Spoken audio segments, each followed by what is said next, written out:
മന്തി വേൾഡിലെ ഗുണാഫങ്ങൾ കഴിച്ചിട്ടില്ലെങ്കിൽ കഴിച്ചു നോക്കണം ഒരു തവണയെങ്കിലും. ഞാൻ 2 തവണ കഴിച്ചിട്ടുണ്ട്, പേയ്മെന്റ് കൊടുത്തിട്ടാണ്. ഇത് സെഫീറിന്റെ ഭാഗം എനിക്ക് തന്നാണ്. സെഫീറിന്റെ ഇൻചാർജ് ഉള്ള ആളാണ്, അറിയാലോ. ഒന്ന് കാണിച്ചു കൊടുത്തവനെ, സെഫീറിനെ കാണിക്കണം അവനെ.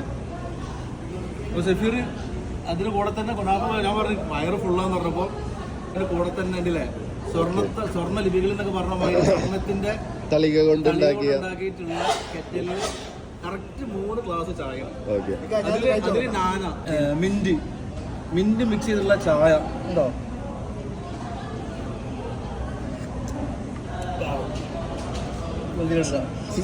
നിങ്ങള് വല്ലപ്പോഴും മന്തി കഴിക്കണം, അതായത് ട്രഡീഷണൽ ആയിട്ടുള്ള പ്രീമിയം ലെവലിൽ ഒരു മന്തിക്കട മന്തി വേൾഡ് കണ്ടോ? അതായത് ഇവിടെ റൊമാൻസി ഉണ്ട്, അതുപോലെ പല റെസ്റ്റോറന്റ് ഉണ്ടെങ്കിലും ഇതേപോലെ പ്രീമിയം ലെവലില്, അതായത് ഷോപ്പ് ജസ്റ്റ് കാണിച്ചുതരാം അല്ലേ. പോലെ ഇവിടെ കൂടുതൽ മന്തിക്കടകളും ഹോട്ടൽ റെസ്റ്റോറൻറ്റ് ഇഷ്ടം പോലെ ഉണ്ടെങ്കിലും പ്രീമിയം ലെവലിൽ നല്ലൊരു ആംബിയൻസിൽ ഫാമിലി അടക്കം ഇനി എത്ര പേര് വന്നാലും ഒരുമിച്ച് കഴിക്കാനുള്ള സൗകര്യമുള്ള മന്തിക്കട സുലൈമാനിയ മന്തി വേൾഡാണ്. നമ്മളിവിടുന്ന് കഴിക്കുമ്പോൾ ടേസ്റ്റ് വയറ് മാത്രമല്ല മനസ്സും അറിയും. നല്ലൊരു എന്താ പറയാ, അതെ ഇതൊന്ന് കഴിച്ചോട്ടെ, കുറച്ചേരം പിടിച്ചിട്ടുണ്ട്.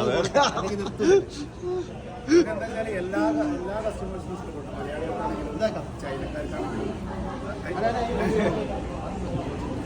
ഇതിവിടെ മോസ്റ്റ്ലി ഞാൻ കണ്ടത് സൗദികളാണ്. ഏറ്റവും കൂടുതൽ സൗദികളുണ്ടെങ്കിലും അതെ ഫിലിപ്പീനുകൾ, ഇന്തോനേഷ്യ എല്ലാ രാജ്യക്കാരും വരുന്നുണ്ട്, പാകിസ്ഥാനികളൊക്കെ. കാരണം ഇവിടുത്തെ ഫുഡിന് മൗത്ത് പബ്ലിസിറ്റിയാണ്. ഇത് മാത്രമാണ് സെഫീറിന്റെ വക അങ്ങനെ തന്നിട്ടുള്ളത്. അവർ സ്ഥിരമായിട്ട് വരലുണ്ട്, വരുമ്പോഴൊക്കെ പൈസ കിട്ടാൻ കഴിക്കില്ല.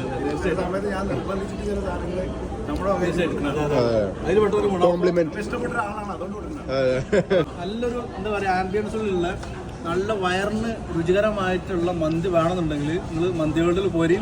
നല്ല മസൂൽ ഇതിൻ്റെ ഇഷ്ടപ്പെടുന്ന കാര്യത്തിൽ യാതൊരു സംശയമില്ല. ഈ സൗദികളുണ്ടെങ്കിൽ സൗദികൾ കൂട്ടിപ്പോരി, അവരും വരും വള്ളം നെയ്യാൻ ചെയ്യാന്നുള്ളത്.